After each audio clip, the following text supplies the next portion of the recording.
When you have like those great experiences on your CV already, it makes it much easier to find jobs. Yeah. So cooking is an important idea to manage your costs. Yeah. And that way, if your costs are low, you'll not be, forced to do part-time. Worked online internships related to design. Right. So I feel like if you do one of those as well, that would be really beneficial. That is much better than actually spending time. Yeah.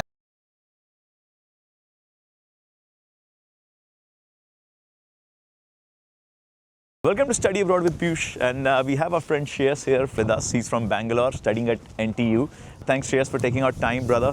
And why don't you just quickly introduce yourself, like where you are from, what were you doing there, and what are you studying here at NTU? Hi everyone. So I'm Shreyas Kulkarni. I'm from Bangalore, and I moved to Nottingham to study product design. Okay. And it has been quite an experience actually. I'm doing a BSc honors, which is 3 years long. Yeah. And moving here has actually been great. Felt like a new place, new culture, new friends. And when did you come here? Which intake? I came in September 2023 intake. Okay. And I'm gonna be graduating. That's why you're looking all so confident, So you've been here for almost 3 years now. 2.5 years. Yeah.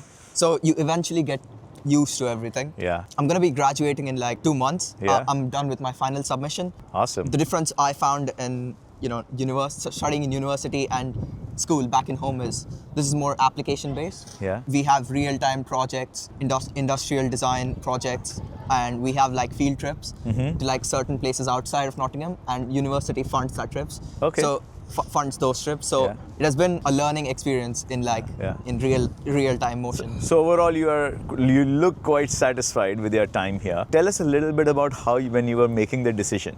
How did you decide to come to Nottingham and especially Nottingham Trent University? So the reason why I chose Nottingham Trent University is because I knew that I wanted to do something related to design. Yeah. And then I looked for top design schools in the UK, and I also wanted a university which inclines a bit towards great employability, and NTU seemed to be one of those. They have written everywhere, number one in employability. Yes. So yeah. Yes, exactly. So that's what kind of attracted me, and then I'm really looking forward to what happens after graduation, which is if I want to work in a design consultancy or any other firm. So when you said product design, is it like UI UX design, or is it like physical product design? So it's mostly physical product design, and if we want, we can integrate UI UX stuff into our projects, but it's mostly physical product design, which includes furniture, consumer electronics. Yeah, and everything. I remember one of my seniors used to work for a company called Frog. Yeah, I think they are quite big in product design. Yes, I think they're based in London. Yes. If I'm not wrong. Yeah. So do you live nearby? Yes, I live right here in city center. So Shreyas, tell us about where do you live, and you must have lived through maybe different homes during this time. Yes. What is the cost of living here, and how do you find good accommodation? So for my first year when I was a fresher, I just chose one of the accommodations available at NTU itself. Right. So I lived at a place called Hamden Hall. Okay. Which you can book your place through the official university NTU website. Yeah, yes. And then my second year and third year, I tried living in a different place, which is a private accommodation, which is right next to the university. So the place where I live is Trinity Square. Okay. So you find quite convenient private accommodations near university as well. Right. So, and how much does it cost typically? So when I started out, which is in Hamden Hall, I used to pay £147 per week. Per week. So that would mount to up to £6,500 per 44-week contract. Yeah. Right now, I moved to a place in Trinity Square, which is around £1,000 higher than that. Okay. So yeah, you get much more space related to where I lived. And are you living in a private accommodation, like a separate room, or are you living in a shared room?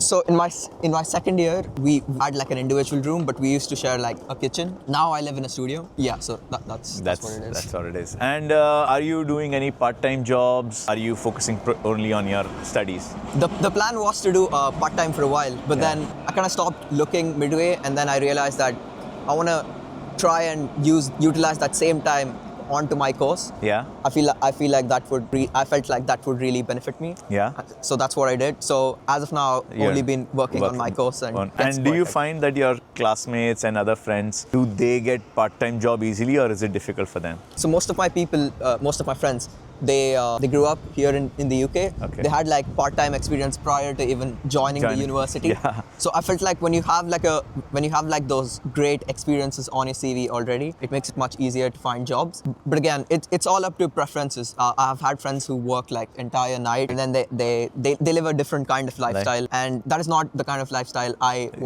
I saw myself in. Yeah. Understood. And so you're saying that students are getting part-time jobs, but it's a choice.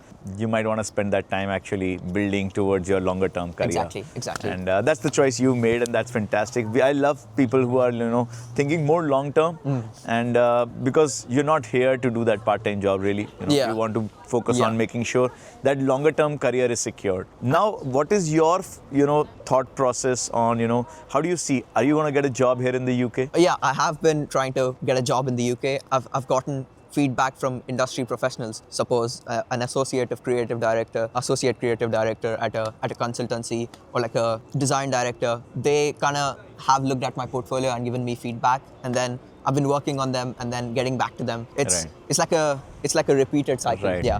In terms of part-time, I've also had people who have worked online internships related to design. Right. So I feel like if you do one of those as well, that would be really beneficial. That is much better than actually spending time. Yeah. Because that's building your portfolio, helping you, talk more about it in interviews, just giving you exposure. Exactly. So a part-time internship which is related to your course, I think that's bullseye. That's bullseye. Yeah. Perfect. And another question around cost only. So apart from accommodation, what are the other costs and how much does it cost? Do you cook yourself? How much does travel cost?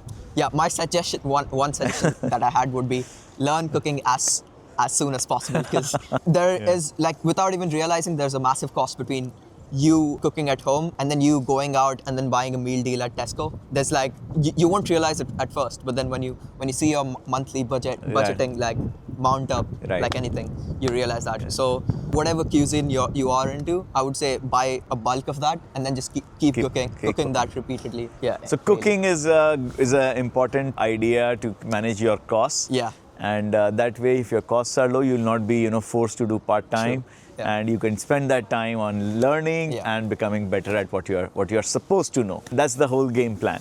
And we have AI everywhere, right? And you are in product design. Yes. And so I think that's another area where AI would be, coming in very, very strongly. Yeah. Is your university upskilling you in that side? Are you doing something? Or you think it's whole a bubble? They definitely are, because every time we submit a project, we're also supposed to submit a form related to AI, saying that how did we use AI. So there are a few restrictions about, you can't really create images or videos using AI, but then you can use it in your research. You can use it in like learning more about what this product could be about, and like we are also allowed to generate ideas, brainstorm ideas, but that is it. We don't really let it replace our design skills as of now. Yeah. But are you also learning certain AI tools that help you design better or design faster? Got an insane experience in like ChatGPT, obviously, but now Claude AI has come. And then we also have an access to a software provided by the university. It's called VisCom. So you can insert a few 5 to 6 drawing pages and then a few concept ideas that you have, which are existing products, and it will generate fully rendered images of what could be your next design. So I feel like, catching up to AI is actually one of the essentials right now.